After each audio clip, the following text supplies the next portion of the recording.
Eagle cinema ఎట్లా అనిపించింది? Super ఉంది. రవితేజ గారి ఫ్యాన్స్కి మాస్ థియేటర్లో, ఎలాంటి థియేటర్లో వద్దు, మాస్ థియేటర్లో రవితేజ గారి ఫ్యాన్స్కి పూనకాలే. గన్స్ని ఎలా నెక్స్ట్ లెవెల్లో వాడచ్చో అలా వాడేసాడు కార్తీక్ ఘట్టంనేని.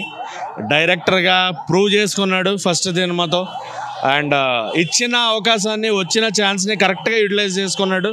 కొన్ని సీక్వెన్సెస్ ఉంటాయి సెకండ్ హాఫ్లో, పిచ్చి పీక్స్లోకి వెళ్ళిపోతుంది అనమాట చూసేవాళ్ళకి. సిఎంఆర్ ఫ్యామిలీ మాల్ ఇప్పుడు మన KPHBలో ఫిబ్రవరి 10వ తేదీన ప్రముఖ నటి శ్రీలీల గారిచే ఘన ప్రారంభం. అండ్ ఆల్సో కావ్య తపర్ గారు స్టన్నింగ్ బ్యూటీ అండి నిజంగా.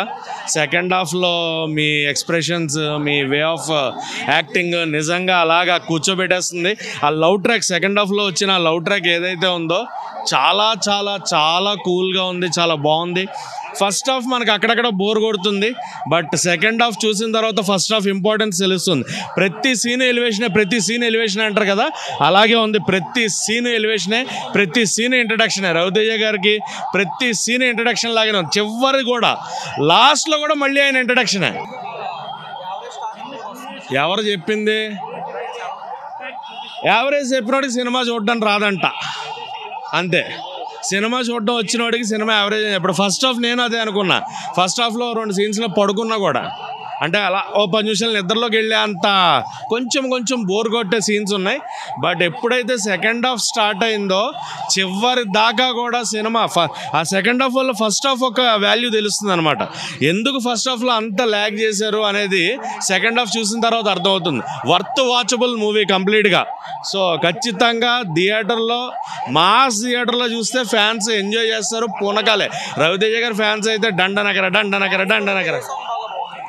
డ్యాన్స్ ఎక్కడ ఉంది భయ? సెకండ్ హాఫ్లో వచ్చిన లవ్ సాంగ్ మటుకు సూపర్, చెప్తున్నా కదా.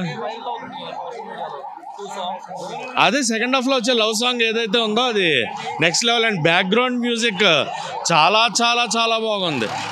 మ్యూజిక్ డైరెక్టర్ తనకు వచ్చిన లైఫ్ని యూజ్ చేసుకున్నాడు. డైరెక్టర్గా కార్తీక్ తనకు వచ్చిన అవకాశాన్ని యూటిలైజ్ చేసుకున్నాడు. అండ్ రవితేజ గారు, మాస్ మహారాజా గారి గురించి మనం చెప్పక్కర్లేదు, ఆయన ఏంటి అనేది అందరికీ తెలుసు. సో ఆయన కంబ్యాక్ ఎప్పుడు ఎలా ఉండబోతుంది అన్న వాళ్ళకి ఈ సినిమా ఒక ఎగ్జాంపుల్ అనమాట. ఏగల్ 2 యుద్ధాన్ని నెక్స్ట్ లెవెల్లో చూపించబోతున్నారు. ఆ యుద్ధం కోసం ఏగర్గా వెయిట్ చేస్తున్నాం.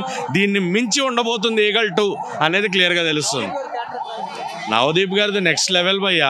స్టార్ట్ టు ఎండ్ వరకు ఆయన కూడా రవితేజ గారితో పాటు ట్రావెల్ చేసి ఆయన ఎక్స్ప్రెషన్స్ కానీ, రవితేజ గారికి ఆయన ఇచ్చిన సపోర్ట్ కానీ, సినిమాకి ఆయన ఇచ్చిన సపోర్ట్ కానీ, నాకు తెలిసి బెస్ట్ సపోర్టింగ్ రోల్లో నవదీప్ గారు ఖచ్చితంగా ఉంటారు. అండ్ నవదీప్ గారికి అవార్డు కూడా పక్కా.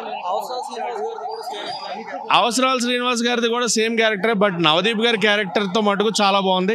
అవసరాల శ్రీనివాస్ గారు ఉన్నారు, అజయ్ ఘోష్ గారు ఉన్నారు, మధుబాల గారి క్యారెక్టర్ చాలా బాగుంటుంది. రా వింగ్ చీఫ్ కింద మధుబాల గారి క్యారెక్టర్ కూడా చాలా బాగుంది. అంటే every one did there settled performance అనమాట. ఓవర్గా ఎలాంటి సినిమాలకి ఎగ్జాగ్జరేట్ అయ్యి ఏదేదో హైపర్గా చేయకుండా చాలా సెటిల్డ్ పెర్ఫార్మెన్స్ ఇచ్చారు. అజయ్ ఘోష్ గారి పెర్ఫార్మెన్స్ అయితే చాలా బాగుంటుంది. ఆయన భయపడుతూ చేయగలడు, భయపెడుతూ చేయగలడు. ఇందులో భయపడుతూ నటించాడు. సో అది చాలా బాగా అనిపించింది. సో ఓవరాల్గా సినిమా అయితే నెక్స్ట్ లెవెల్. రవితేజ గారి ఫ్యాన్స్ పూనకాలే. 5కి 3.5 రేటింగ్. ఈగల్ సినిమా ఎట్లా అన్న? Block buster. ఒకే మాట చెప్తా, ఫస్ట్ నుంచి లాస్ట్ వరకు మనకి ఫస్ట్ 10 minutes మనకి కొంచెం ల్యాగ్ ఉంటుంది. ఎందుకు అలా ఉండేదని చెప్పి మనకి అన్ఫోల్డ్ అవ్వుకుంటూ వస్తుంది హిస్టరీ. ప్లస్ పాయింట్స్ ఏమంటే మూవీలో రవణ మాస్. మనం ఇలాంటి యాక్షన్ సినిమాని మన టైగర్ నాగేశ్వరరావులో చూసాం, అంతకు మించి ఉంది దీనిలో. మనం మనకి ఫస్ట్ 10 నిమిషాలు తప్ప ఎక్కడ బోర్ అనేది కొట్టదు. ఇంటర్వెల్ సీన్ దగ్గర మనకి మిస్టరీ అన్ఫోల్డ్ అవుతుంది. సో ఇంకా సెకండ్ హాఫ్ నుంచి మనం ఎంత ఎక్స్పెక్ట్ చేసినా అంతకు మించే ఉంటుంది movie. And end create scenes మాత్రం మిస్ అవ్వకూడదు. మూవీలో 2 హీరోయిన్లు కదా, మెయిన్ హీరోయిన్ అలా హీరోయిన్ అనేది ఉండదన్న. ఒక హీరోయిన్ వల్ల సినిమా కథ అనేది స్టార్ట్ అవుతుంది, ఒక హీరోయిన్ వల్ల ఒక సినిమా కథ అనేది చేంజ్ అవుతుంది. ఇంకొక క్యారెక్టర్ ఉంటుంది, ఆ క్యారెక్టర్ వల్ల మనకి ఎందుకు ఇలా మారాల్సి వచ్చిందని వస్తుంది. తర్వాత ఇది ఖచ్చితంగా మనం లాస్ట్ క్లైమాక్స్ 20 నిమిషాల ముందు మనం ఖచ్చితంగా చూడాల్సిన మూవీ అన్న. అంటే ఇది నాట్ ఓన్లీ కమర్షియల్ పర్పస్గా కాకుండా మన రియల్ లైఫ్ ఇన్సిడెంట్స్ ఏమేమి జరిగాయో అవన్నీ కంప్లీట్గా మనకి క్లియర్గా చూపించారు మూవీలో. నవదీప్ అన్న క్యారెక్టర్ ఎక్సలెంట్గా ఉంది. మనకి ఆయన ఎవరంటే ఆయన ఎవరు అనేది నేను చెప్పలేను, but we have to see in the movie. Avasarala Srinivas role ఏమంటే మనకి ఫస్ట్ కొంచెం యాంటీగా ఉన్నట్టు ఉంటుంది, బట్ సిచ్యువేషన్స్ వచ్చే కొద్దీ ఇట్ విల్ బి మారిపోయి మనకి అన్ఫోల్డ్ అవ్వకుండా వస్తాయి మనకి. ఇప్పుడు నేను ఏ క్యారెక్టర్ గురించి నేను రివీల్ చేయలేను. డ్యాన్స్ అంటే ఈ మూవీలో సాంగ్స్ అనేది అంత ఇంపార్టెంట్గా మనకి విస్ఫోటన మన సాంగ్ ఉంటుంది, అది మాత్రం థియేటర్లో చూస్తే ఆ ఎక్స్పీరియన్స్ ఉంటుంది మనకి. అండ్ మిగతా సాంగ్స్ అనేవి కూడా సిచ్యువేషన్ తగ్గట్టే ఉంటాయి, అదేని సాంగ్ వచ్చింది వెళ్ళిపోయింది అన్నట్టు కాకుండా సిచ్యువేషన్ సింక్ అయినట్టే ఉంటుంది మూవీ. లాస్ట్ మన ఫస్ట్ నుంచి ఎమోషన్గా కూడా బాగా కనెక్ట్ అవుతాం మూవీకి. 10 out of 10, 5కి 5 out of 5.